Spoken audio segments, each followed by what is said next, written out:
আরো এক বছর কন্টিনিউ করবে। সিগারেটের স্ট্যান্ড এবং ব্যান্ডল ব্যবহার এর হলো মূল এসআর হচ্ছে 181/2019। এটা একটা সংশোধন করা হয়েছে। যে এবার যেহেতু সিগারেটের সম্পূর্ণ শুল্ক বাড়ানো হয়েছে, মূল্য ব্যক্তি বাড়ানো হয়েছে, এই জন্য স্ট্যান্ড ব্যান্ডল ব্যবহারের একটা এসআর থেকে আবার একটা আদেশও জারি করা হয়েছে। প্রত্যেক বছরই করা হয়, যখন রেট চেঞ্জ হয় তখন করা হয়। এছাড়া 142 এটা হলো মোবাইল ফোন সংক্রান্ত। মোবাইল ফোনের ভ্যাটের স্ল্যাব ছিল হলো উৎপাদনে 2%, সংযোজনে 5%, আর স্থানীয় সংযোজনকারীর জন্য 5% আর অন্যান্য সংযোজনকারীর জন্য 7%। এটা হলো মোবাইল ফোন সেটের ভ্যাটের স্ট্রাকচার। আগে থেকেই ছিল এটা, এখনো তাই আছে। কি ছিল? উৎপাদনে 2%, স্থানীয় সংযোজনকারীর জন্য 5%, আর অন্যান্য সংযোজনকারীর জন্য 7.5%। এই এসআরওটা আরো এক বছর এক্সটেনশন করা হয়েছে। এটা একটা সুবিধা নাকি? সুবিধা না? অবশ্যই সুবিধা। এই সুবিধা কেন সরকার দিয়েছে? যাতে এই মোবাইল ফোন সেট দেশে তৈরি হয়, মূল্যবান ফরেন কারেন্সি দিয়ে আমাদেরটা কিনতে না হয়। প্রচুর আগে মোবাইল ফোন সেট আমরা আমদানি করেছি, এখন তো অনেক কমে গেছে। এখন দেশের ভিতরে উৎপাদন হচ্ছে। তো এই ডিউটি ট্যাক্স কাট করার পরে উৎপাদন মোটামুটি আলহামদুলিল্লাহ বাড়ছে। তো এই ডিউটি ট্যাক্স ছাড় মোবাইল ফোন সেট আরো এক বছর ডিউটি ট্যাক্স ছাড় তারা এনজয় করবে। আপনাদের এরকম ক্লায়েন্ট থাকতে পারে, মোবাইল হ্যান্ডসেট তৈরি করে বেশ কিছু প্রতিষ্ঠান আছে আমাদের দেশে। এটা তিন ক্যাটাগরি বোঝেন তো। এক রকম হলো যে কমপ্লিট সেট তৈরি, আর এক রকম হলো যে সংযোজন, অ্যাসেম্বলিং করা, লোকাল প্রতিষ্ঠান আর অন্যান্য প্রতিষ্ঠান অ্যাসেম্বলিং করা। তিন রকমের রেট। উৎপাদনে 2%, স্থানীয় সংযোজনকারী 5%, আর অন্যান্য সংযোজনকারী 7.5%। এই সুবিধা আরো এক বছর বহাল থাকবে। Good, very good. এরপরে আসলো 143 এসআরও। এটা আগের একটা এসআরও কে এক্সটেনশন করছে, এসআরও নম্বর 240/2019 এটাকে এক্সটেনশন করছে। এটা হলো স্যানিটারি ন্যাপকিন এবং ডায়াপার উৎপাদনের জন্য কাঁচামাল আমদানির ক্ষেত্রে অব্যাহতি। স্যানিটারি ন্যাপকিন এবং ডায়াপার এটার যে কাঁচামাল দরকার হয়, এটা আমদানির ক্ষেত্রে ভ্যাট এক্সেম্পশন দেওয়া আছে আগে থেকেই। তারপরে গত 2 বছর আগে থেকে এই এক্সেম্পশন চালু আছে। তো এটাকে আরো এক বছর এক্সটেনশন করা হয়েছে। কেন করা হয়েছে? এটা উৎপাদন সরকার বাড়াইতে চায়। হ্যাঁ, এগুলো আমদানি করতে গেলে এগুলোর অনেক ফরেন কারেন্সি ব্যয় করতে হয় আমাদের। এই জন্য এই আইটেমগুলো দেশে উৎপাদন করার জন্য সরকার এই কাঁচামালের উপরে ভ্যাট এক্সেম্পশন আরো এক বছর বাড়িয়েছে। আমরা বুঝতে পারলাম, তাই না? বুঝতে পারলাম। এরপরে আসলো বিড়ি সিগারেট দরদা গুল, এছাড়া 144। এটা একটু আলোচনা করতে হবে। বিড়ি সিগারেট দরদা গুলে দুইটা ঘটনা ঘটছে। একটা হলো আপনারা জানেন যে ভ্যাট আইন 4টে আইটেমের এমআরপি ঠিক করে দিয়েছে ভ্যাট আইন। বিড়ি, সিগারেট, দরদা গুল, তাই না? এটা আমরা জানি, তাই না? এর বাইরে যে সমস্ত এমআরপি লেখা থাকে এগুলো ভ্যাটের এমআরপি না। এখানে এমআরপি লেখা আছে না, এটা ভ্যাটের এমআরপি না, এটা হলো ভোক্তা অধিকার সংরক্ষণ আইনের এমআরপি। আর এর গায়ে লেখা থাকে কন্টেন্টস ইত্যাদি, এটা হলো বিএসটিআই রুলস অনুসারে লেখা থাকে।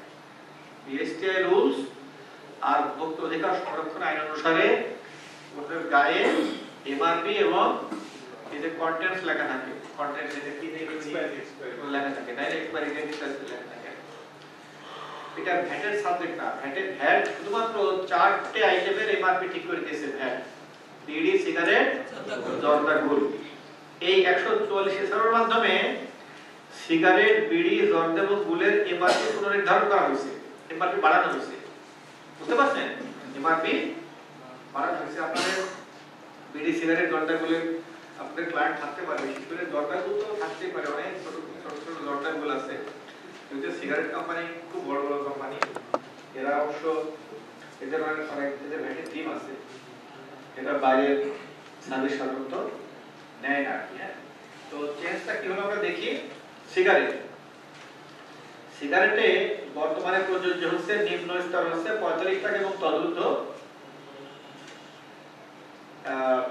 এই নিম্ন স্তর হচ্ছে 45 টাকা এবং এর চেয়ে বেশি 45 থেকে মানে 67 পর্যন্ত হ্যাঁ এটা হলো সিগারেটের নিম্ন স্তর এটা হচ্ছে মূল্য এটা এমআরপি এটা এমআরপি ছিল এটাকে এবার 50 টাকা করছে 45 থেকে 50 করছে মধ্যম স্তর 67 টাকা এবং তদূর্ধ্ব অর্থাৎ 67 থেকে 113 পর্যন্ত ছিল এইটা এবার করছে 60 থেকে 70 থেকে 120 এগুলো স্যার সবই 10 টাকা হ্যাঁ 10 টাকা তাই না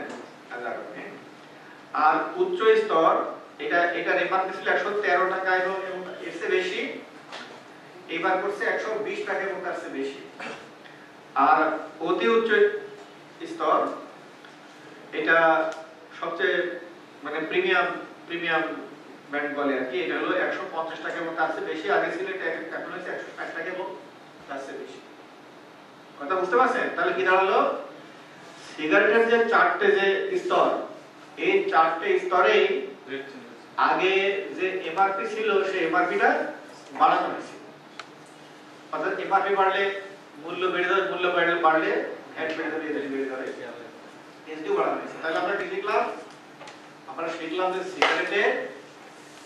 সিগারেটের এমআরপি বাড়ানো হয়েছে এমআরপি বুঝেন তো ম্যাক্সিমাম রিটেল প্রাইস সিগারেটের ক্ষেত্রে এই যেখানে এমআরপি ঠিক করে দেওয়া হয়েছে যে নিম্ন স্তর এটা 50 টাকা থেকে 70 টাকা হবে সে যখন ওই নিম্ন স্তরে সিগারেট উৎপাদন করে সে তখন এর ভিতরে সেটা এমআরপি ঠিক করে নেয় কথা বুঝতে পারছেন ওই এমআরপির উপরে সিগারেটের ক্ষেত্রে সিগারেট বিড়ি জর্দা গুড় এর এমআরপি বা বিশেষ ধরনের এমআরপি এটা একটা নিয়ম হলো এই যে এমআরপি সে ঠিক করবে ওই এমআরপি ওই পণ্যের গায়ে লেখা থাকবে সিগারেটের গায়ে লেখা থাকবে উৎপাদন স্তরে MRP into 50% VAT MRP into এত পার্সেন্ট এসডি এইভাবে হিসাব করে ভ্যাট এসডি পরিশোধ করে এই সিগারেট বিড়ি মার্কেটে ঢুকবে আর কোথাও এর কোনো ভ্যাট এসডি আর নাই ওই খুচরা যন্ত্রাংশ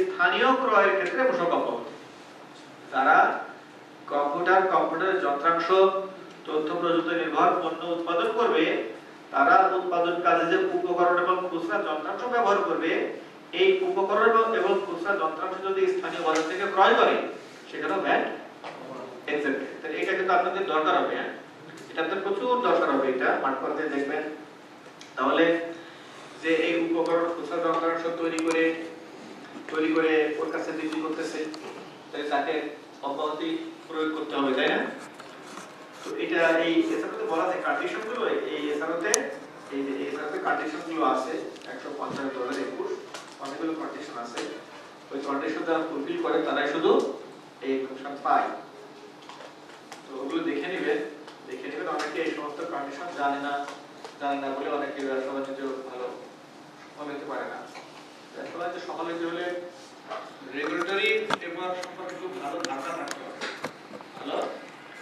হবে আর আমাদের রেগুলেটরি ফ্রেমওয়ার্ক তো ঘন পরিবর্তন হয় তাই না পরিবর্তন হয় এজন্য খুব ভালো ধারণা রাখতে হবে আমরা কম্পিউটার এবং কম্পিউটার যন্ত্রাংশ তথ্য প্রযুক্তি নির্ভর পণ্যের ক্ষেত্রে এইবার অতিরিক্ত সুবিধা কি আগের সুবিধা সব বহাল আছে এইবার অতিরিক্ত সুবিধা হলো যে স্থানীয় কাঁচামাল উপকরণ ক্রয় করার ক্ষেত্রে ভ্যাট এক্সেপশন পাবে আগাম করের এছাড়াও কিছু অল্প কয়েকটা পরিবর্তন আসছে কয়েকটা আইটেমের ক্ষেত্রে আগাম কর এক্সেপশন দেওয়া হয়েছে এই যে কয়েকটা আইটেম যেখানে আগাম কর এছাড়াও 45টা সিরিয়াল ছিল এক্সেপশন ওখানে আরেকটা সিরিয়াল এবার বাড়ানো হয়েছে 46 নতুন সিরিয়াল বাড়ানো হয়েছে আচ্ছা তারপরে উৎসে কর্তনে আসে আমাদের উৎসে কর্তনের সামান্য চেঞ্জ আছে উৎসে কর্তনের যে আমাদের যে বিধিমালা এই সংক্রান্ত এসআর হলো 240/2021 এবার এসআর 149/2024 দিয়ে এটাতে সংশোধন করা হয়েছে উৎসে কর্তনের যে সত্তা সেখানে 10 কোটি টাকার অধিক টাকাযুক্ত প্রতিষ্ঠান যোগ হয়েছে তাই না ওখানেও যোগ হয়েছে অলরেডি যোগ হয়ে গেছে আর কয়েকটা নতুন সেবা বাধ্যতামূলক উৎসে কর্তনের তালিকার মধ্যে নিয়ে আসা হয়েছে। সেগুলো কি কি? নিলামকারী সংস্থা, এই যে যেটা 50% করা হয়েছে, সিকিউরিটি সার্ভিস যেটা 50% করা হয়েছে, আগে 10% ছিল, নিলামকৃত পণ্যের ক্রেতা 50% করা হয়েছে, লটারি টিকিট বিক্রয়কারী 50% করা হয়েছে। এই চারটের ভিতরে এগুলো তো আগে সম্ভবত আগেই ছিল, তাই না? আগে চারটেই ছিল। রেট চেঞ্জ হয়েছে, এগুলো রেট চেঞ্জ হয়েছে, আগে রেট কম ছিল, এখন 50% হয়েছে। তো উৎস কর্তনে আর চেঞ্জ নাই, এটুকুই চেঞ্জ। আর একটা এছাড়া হলো, এছাড়াও 150 এবারকার এছাড়াও, এটা আগের একটা এছাড়াও ছিল 229 2022। এর মাধ্যমে ল্যাবসা এবং স্লেজ এর স্থায়ী উৎপাদন পর্যায়ে 5% এর অতিরিক্ত ভ্যাট ইম্পোজ দেওয়া হয়েছে, অর্থাৎ 5% ভ্যাট ইম্পোজ করা হয়েছিল ল্যাবসা এবং স্লেজ। এই ল্যাবসা এবং স্লেজ এই জিনিসটা কি আপনারা কি কেউ জানেন? কেউ বলতে পারবেন এই জিনিসটা কি? ল্যাবসা এবং স্লেজ আপনি বলতে পারবেন? বলেন দিনে। স্যার এটা হচ্ছে কাঁচামাল, যেটা ওই যে বিভিন্ন আমাদের যে রড ডিটারজেন্ট থাকে না, লিকুইড থাকে না, এগুলো উৎপাদনের কাজে ব্যবহার করা হয়। ল্যাবস এবং সেটা একটা কাঁচামাল, এটা আমদানি করা হয় বিদেশ থেকে, এবং আমাদের বিভিন্ন ওই যে আপনার হ্যান্ড স্যানিটাইজার, তারপর আপনার যে লিকুইড ডিশিস, এইগুলো তৈরিতে ব্যবহার করা হয়। এটা হলো আমি যতদূর জানি এটা যে গ্যাসের একটা বাই প্রোডাক্ট সম্ভবত। ওই গ্যাস উৎপাদন করতে গেলে একটা বাই প্রোডাক্ট হিসেবে হয়। আপনি যেটা বললেন তো হতে পারে এটা মানে ইউজ করা হয়। এগুলো রডের সাথে একটা স্পেস পয়সা, রডের কেমিক্যাল বাইন্ডার গুলো তো বাইন্ডারে কেমিক্যাল দেওয়া আছে, গার্নিশিং ইউজ হয়। হ্যাঁ, এই বাইন্ডার উৎপাদনের একটা পোরশন এটাতে ইউজ হয়। আচ্ছা গুড গুড, আসলে কোথাও কাকি। তো এই আইটেম দুইটা আগে থেকে 5% ভ্যাট ছিল, সম্ভবত এটা গতবার থেকে করা হয়েছে, সম্ভবত না এটা গতবার 22 যেহেতু গতবার আগের বার থেকে করা হয়েছে। তো এই দুটার যে 5% এর ভ্যাট সুবিধাটা আরো 1 বছর এক্সটেনশন করা হয়েছে। 5% ভ্যাট সুবিধা আরো 1 বছর বাড়ানো হয়েছে। এরপরে আমাদের আরেকটা এসআর হচ্ছে 151। এটা গত বছর আরেকটা এসআরও এক্সটেনশন করছে 2 বছর। অপটিক্যাল ফাইবার কেবল উৎপাদনে 5% এর অতিরিক্ত ভ্যাট অব্যাহতি সংক্রান্ত। অপটিক্যাল ফাইবার উৎপাদনে ভ্যাটের হার গত বছর 5% করা হয়েছে এসআরও দিয়ে, এসআর 155 2023। অপটিক্যাল ফাইবার উৎপাদনে ভ্যাটের হার 5%, এই সুবিধা আরো 2 বছর বাড়ানো হয়েছে। অপটিক্যাল ফাইবার উৎপাদনে ভ্যাটের হার 5%, এই সুবিধা আরো 2 বছর বাড়ানো হয়েছে। এরপরে হলো এসআর 152, এটা দিয়ে কি করা হয়েছে? এটা দিয়ে এসআর 156 2023 এখান থেকে দুইটা এসএস কোড বিলুপ্ত করা হয়েছে। বিলুপ্ত করে কি করা হয়েছে? এই এসআরটা কি সংক্রান্ত? শিল্প ভোক্তা আমদানিকারক কর্তৃক কতিপয় পণ্য আমদানি পর্যায়ে 5% এর অতিরিক্ত ভ্যাট অব্যাহতি। যারা শিল্প আমদানিকারক তাদের ক্ষেত্রে কিছু আইটেম আমদানি পর্যায়ে 5% ভ্যাট ইম্পোজ করা হয়েছে তাদের জন্য। ওই সেই আইটেমগুলো থেকে এই দুইটা এক্সেস করে এবার বাদ দিতে হয়েছে। এটা সবার দরকার হয় না, ওই শিল্প ভোক্তা যারা ওই আইটেমগুলো যারা আমদানি করে শুধুমাত্র এটা তাদেরই দরকার হবে। এই এসআরওটা মনে হয় মূল এসআরওটা মনে হয় টাইমটা আনলিমিটেড আছে মনে হয়। না না না, আপনি মূল এসআরও দেখেন, আমি 156 2023 আনলিমিটেড করে যায় 156 2023 করতেছি। কত? 276 দেখেন, এটা 1 জুন 2023 তারিখ পর্যন্ত 23 তারিখে কার্যকর হবে। কার্যকর হয়েছে তো। ও তাই ঠিক আছে, এটা আনলিমিটেড টাইম, তাই না? এটা কোনো লাস্ট টাইম দেয় না। হ্যাঁ, আনলিমিটেড টাইম, এটা কন্টিনিউ চলবে। তাহলে এটা চলবে কন্টিনিউ, এটা কন্টিনিউ চলবে, এটা কন্টিনিউ চলবে। তাহলে এটা খুব বেশি আমাদের দরকার হবে না, শুধুমাত্র ওই আইটেমগুলো নিয়ে যারা কাজ করে তাদের দরকার হবে। আমরা কি শিখলাম? এই এছাড়াও দিয়ে শিল্প ভোক্তারা কতগুলো আইটেম 5% ভ্যাট যে আমদানি করতে পারতো সেখান থেকে 2টা এক্সেস করে এবার বাদ দিয়ে দেওয়া। তো যারা এটা নিয়ে কাজ করেন তারা একটু চিন্তা করবেন। সাধারণ দেশ 01 জারি করা হয়েছে, যেহেতু সিগারেটের এমআরপি বৃদ্ধি করা হয়েছে, তারপরে সম্প্রসারিত বৃদ্ধি করা হয়েছে, এই জন্য এখন সিগারেটের যে স্ট্যাম্প ব্যানরোল ব্যবহার হয়, স্ট্যাম্প ব্যানরোলে কিছু পরিবর্তন আসবে, সেই ব্যাপারে একটা সাধারণ আদেশ। এই প্রতিষ্ঠানগুলো পার্সেন্টের ক্ষেত্রে কোনো 6.3 বা কিছু করতে না, যেটা অনেক আগে আপনার একটা কোশ্চেনের অ্যান্সার দিয়ে আছে যে 6 পয়েন্ট উচ্চ কর্তনকারী সত্য না, কিন্তু প্রয়াস সময় তার ভ্যাটের যাবতীয় বিধিবিধান পরিপালন করতে হবে। এটা অনেক আগে আপনি মোবাইলে 1.5 বছর 2 বছর মতো আগে লিঙ্কডইন একটা কোশ্চেন অ্যান্সার দিয়েছে, এইগুলো কেউ করতো না। এখন উচ্চ কর্তনের বিধিবিধানে আসলে তাদের একটু করা লাগবে। আসলে মোট কথা হলো, যেহেতু ভ্যাটের বিধান হলো যে তার গত বছরের সেল যদি 10 কোটি টাকা হয়ে থাকে, এখন তাকে উচ্চকর্তন করতে হবে, এখন থেকে উচ্চকর্তন করতে হবে। এখন থেকে গতকাল স্যার আমি বলতেছি স্যার আপনি 10 কোটি টাকা আপনি 1 বছর অডিট রিপোর্ট ছাড়া ব্যাংক কারণে 10 কোটি টাকা বোঝা যাবে 1 বছরে কত টাকা সেল করছে ওখানে আপনি যা ব্যাংক ছাড়া বুঝছেন। তো উৎসবর্তনটা নিশ্চয়ই পরের বছরে যাবে। হ্যাঁ, সে 10 কোটি টাকা টার্নওভার হলে তো সে কোয়ালিফাই করবে, যে সে উচ্চকর্তন হিসেবে কোয়ালিফাই করলো। এর পরের বছর থেকে শুরু করবে।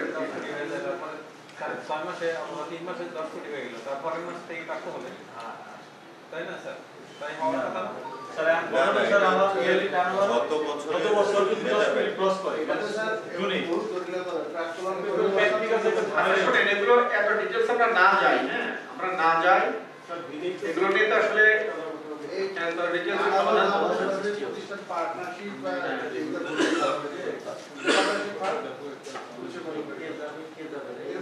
এরকম বললে ভালো হতো। আপনারা এই টার্নওভারের প্রশ্নটা আসলো না, এখানে টার্নওভারের শেয়ার সবগুলো প্রপার্টশিপ আর ট্রাস্ট এভাবে বললে ভালো হতো। ওইটা বললে স্যার আমাকে বাদ থাকে না, প্রপার্টারশিপ বললে তো সবাই পার্টনারশিপ আইটেনেবল সার্ভিস হলো digital content development and management, animation, geographic information services, IT support and software maintenance, website development and service, website hosting. Sir, এটা হোস্টিং স্যার, হোস্টিং এই তো আর আপনাদের যাওয়ার দরকার নাই। হ্যাঁ, ওয়েবসাইট হোস্টিং, তাহলে এটা হচ্ছে আইটেনেবল সার্ভিস। আইটেনেবল সার্ভিস এর পাশে তাহলে আপনি ওই স্পেসের যে টাকা দিতেছেন ওইটা হচ্ছে আইটেনেবল সার্ভিস, এখন হলো 5%, তাই না? 5%। আর ওরা যেটা কাজ করে, ওরা কি করে, ওরা কি কাজ করে, ওরা যে কাজ করে সেটাও ওই আইটেনেবল সার্ভিসই হবে। ওরা স্যার কারণ মূলত আমাদের তো মেল অনেক মেল দিয়ে হয় এটা মানুষের কনফিগার করে দেয়, আবার ব্যাকআপ ওই যাই করুক, মানে ওই যে গাড়িতে বোঝাই করার মতো আর কি। হ্যাঁ, গাড়িতে পণ্য বোঝাই করা নামানো, তাই না, এটা পরিবহনের অংশ। ঠিক এরকম সেটা আপনার ওই আউটলুকের ওই আপনাদের মানে ওই কাজগুলো করে দিতেছে, হেল্প করতেছে, ওটা ওর মধ্যেই পড়বে। তো সেটা ভ্যাট বেশি দিতেছে। হ্যাঁ ওখানে আরেকটা ঝামেলা আছে। হ্যাঁ, ঝামেলা কি এখানে তো 60% আইটেনেবলের ওখানে তো ট্যাক্স আছে 10%। হ্যাঁ, ট্যাক্স যদি এখানে তো 60% দেয় তাহলে 3% আছে, টোটাল 10.5% পাওয়ার হচ্ছে। কিন্তু এখানে 5 দিলে আবার ট্যাক্স কাটতে হবে 10%, ওর জন্য একটু ভালো আছে। ওইখানে ওই আচ্ছা ওই হিসাব মতো আমি দিতে পারবো না। ওনার যে সার্ভিস, এটা আইটেনেবল সার্ভিস, এখানে ভ্যাট 5% হবে। বুঝতে পারছেন? Good, very good, very good. ওইভাবে তো আমরা এটা তো থাকি, তাই না? এটা হচ্ছে আপনার লস, আপনার লাভ, আপনার লস। হ্যাঁ, কমপ্লায়েন্স করতে হবে। আপনারা শুনেন, আপনারা কমপ্লায়েন্ট হবেন। Compliance reduces business cost. আমাদের কমপ্লায়েন্ট হতে হবে। কমপ্লায়েন্ট হওয়া ছাড়া আমরা স্মার্ট হইতে পারবো না। প্রত্যেকটা মানুষ স্মার্ট হইতে হবে, তারপর স্মার্ট বাংলাদেশ হবে নাকি? হ্যাঁ, প্রত্যেকটা মানুষকে স্মার্ট হইতে হবে, তারপর প্রত্যেকটা সংগঠন স্মার্ট হবে, প্রত্যেকটা খাত স্মার্ট হবে, প্রত্যেকটা অফিস স্মার্ট হবে, তারপরে স্মার্ট বাংলাদেশ হবে। ততদিন আমি আনস্মার্টই থেকে যাবো, আমার নোকিয়ার মতো। বুঝতে পারছেন? তো কমপ্লায়েন্ট হতে হবে ভাই। আপনি যদি নিজের ইচ্ছা মতো যদি যদি আপনি এক্সপ্লানেশন করে আপনার এই যে কমানোর জন্য যেটা বলতেছেন এটা হলো স্ট্র্যাটেজি তো না এটা ঠিক না, এটা তো আপনি ইভেন্ট করতেছেন, হ্যাঁ করা যাবে না। তাহলে আমরা যে ডিসকাশন করলাম আজকে যেটুকু ডিসকাশন করলাম তাতে মোটামুটি আপনাদের কি 2-4টা পয়েন্ট শেখা হয়েছে নাকি? হ্যাঁ আপনারা তো সবাই পড়ছিলেন, তো সবাই তো মোটামুটি পড়ছেন, তো পড়ার পরে আজকে এখানে এসে কি একটু ভ্যালুয়েশন হয়েছে? ভ্যালুয়েশন হয়েছে তাই না? না, good, very good, very good. তো তাহলে আমি দেখি আমাদের তো ওই যে এজিএম তো সামনে আসতেছে, এজিএম একটা রাইট আপ করে দেবো, আর যে রেকর্ড করলো এই রেকর্ডগুলো আমরা এডিট করে আমাদের পেজে দিয়ে দেবো আর কি, পেজে দেবো। কিন্তু আমার তো ফেসবুক নাই, তাদের পেজে গিয়ে যা আমি দেখতে পারি না, দেখতেও পারি না কি পেজে পেজে যাবে, তো সমস্যা নাই, সমস্যা নাই। ইনশাআল্লাহ বইটা ইনশাআল্লাহ এবার তো বেশি কাজ নাই, হ্যাঁ বেশি কাজ নাই, বইটা জুলাই 10 তারিখের ভিতরে ইনশাআল্লাহ বই চলে, হ্যাঁ বই চলে জুলাই 10 তারিখের মধ্যে। দেখেন সিনেমা তো ওয়ারেন বাফেটটাকে প্লেনে চড়ে না, সে প্লেন কোম্পানির মালিক, সেটাকে প্লেনে চড়ে না, সে তার বয়সে দুই রুমের বাসা নাকি তারা থাকে, হ্যাঁ ম্যানেজমেন্ট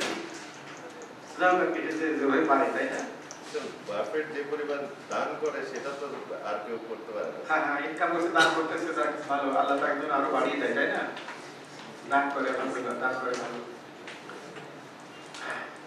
তার কোনো ব্যস্ততা নাই, যে আমরা আমাদের জীবন কি ব্যস্ত হয়ে পড়ছে, ওয়ারেন বাফেটের লাইফে কোনো ব্যস্ততা নাই, সে আর তার বউ শুধু ঘুরে বেড়ায়, বুঝছেন, সে তার 77টা কোম্পানি সে কেমনে চালায় জানে, এক একটা কোম্পানি সিইও কে বছরে একটা চিঠি দেয়, এটা চিঠি বলতে যে এই বছর তোমার এই টার্গেট করতে পারলে চাকরি আছে, না তো তোমার টার্গেট নাই,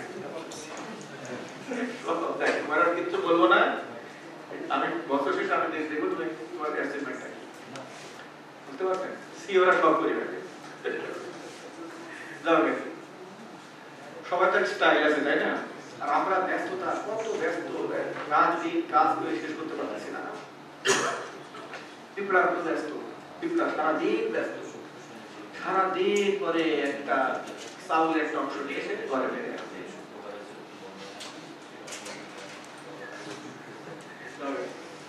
তো তাহলে আমরা আজকে যে ডেলিভারেশন করলাম তাতে এই এবারে ভ্যাট সিস্টেমে যে চেঞ্জগুলো আসছে, তো সেটা সম্পর্কে আমরা অ্যাওয়ার হলাম তাই না।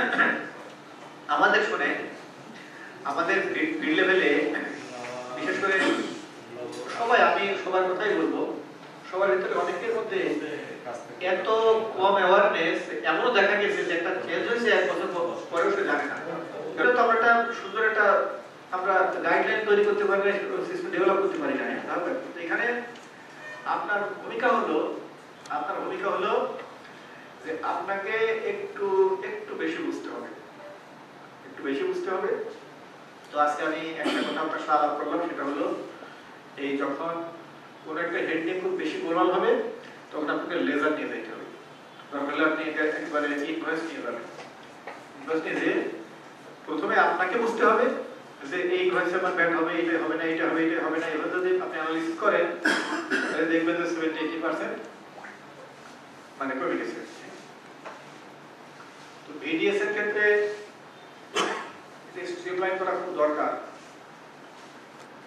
অ্যাকাউন্টস হেড যখন আপনি অ্যাকাউন্ট তৈরি করতেছেন, এখন ওই কুটায় দোষ থাকলে রান্নায় ঠিক করা যায়, একটা কথা আছে না, আপনি যখন অ্যাকাউন্টস তৈরি করেন তো যে অ্যাকাউন্টস তৈরি করতে তো ভিডিএসটা মাথায় রাখ, শুধু ভিডিএস মাথায় রেখে অ্যাকাউন্ট তৈরি করতো, কিন্তু অব্যাহত অব্যাহতির মধ্যে সিল মেরে লিখে দিতে হবে, এই এসএমএস এর অব্যাহতি করা আছে, ওটা অযোগ্য সরবরাহ করছে, যদিও সংজ্ঞা নাই কিন্তু মিনিং যেটা হলো শুধুমাত্র ফার্স্ট শিডিউল দিয়ে যেগুলো এক্সাম্পশন দেওয়া হয়েছে এগুলো হচ্ছে অকরযোগ্য সরবরাহ, আর ফার্স্ট শিডিউলের বাইরে যেগুলো আছে সেগুলো সব করযোগ্য সরবরাহ, এটাই মিনিং। এখন শোনেন সে যদি সে একটা ভ্যাট চালান ইস্যু করবে না, তো সে এত বড় সুবিধা নিবে, তো কমপ্লায়েন্স হবে। এটা তো আসলে হয় না। না ওটা হচ্ছে স্যার তারা পারসেসটা যেটা করতেছে, হ্যাঁ, সরবরাহকারী তো দোকান যদি সরিয়ে দেয়, তো তাকে তো দিতে হবে, এখন তাকে দিতে হবে, সুবিধা নিবে সে কালেক্ট করবে। কালেক্ট করবে। একটা ভ্যাট চালান যদি তাকে এনকারেজ করা না হয়, এটা ছাড়া যদি তাকে একটা সুবিধা দেওয়া হয়, তো কমপ্লায়েন্স কবে হবে? কমপ্লায়েন্স হবে না। একটা সুবিধা দিতে হলে তো আপনাকে এটা মেনটেন করতে হবে। এটা তো যেটা বলেছেন অন্তত সরকারি ফিসেরই ব্যাখ্যাটা করতে হবে। এটা ব্যাখ্যা আগের আইনে ব্যাখ্যা ছিল, এখনো একটা ব্যাখ্যা আছে, একেবারে 100% পারফেক্ট করা যায় না, কিন্তু আছে একটা আছে। করযোগ্য বলতে আমরা করতে পারবে। সব লিমিটেড কোম্পানিগুলোর বলা আছে যে তোমরা এই 90% তোমরা দাও ক্রিটিক্যাল একটা তোমরা দাখিল করে দাও। ওই ডকুমেন্ট ছাড়া অডিট করা যায়, তাই না? তার ওই ডকুমেন্ট আছে, তাকে ওটা সাবমিট করতে হবে। ওইটা যদি হয় তাহলে তো স্যার আমরা কমিশনার অফিসে দাখিল করে আছে, এখন তো গোয়েন্দা আপনি সিকিউরিটি আবার অডিট করতেন, তাহলে তো আপনি গোয়েন্দা অফিসে অডিট করতে পারবেন না।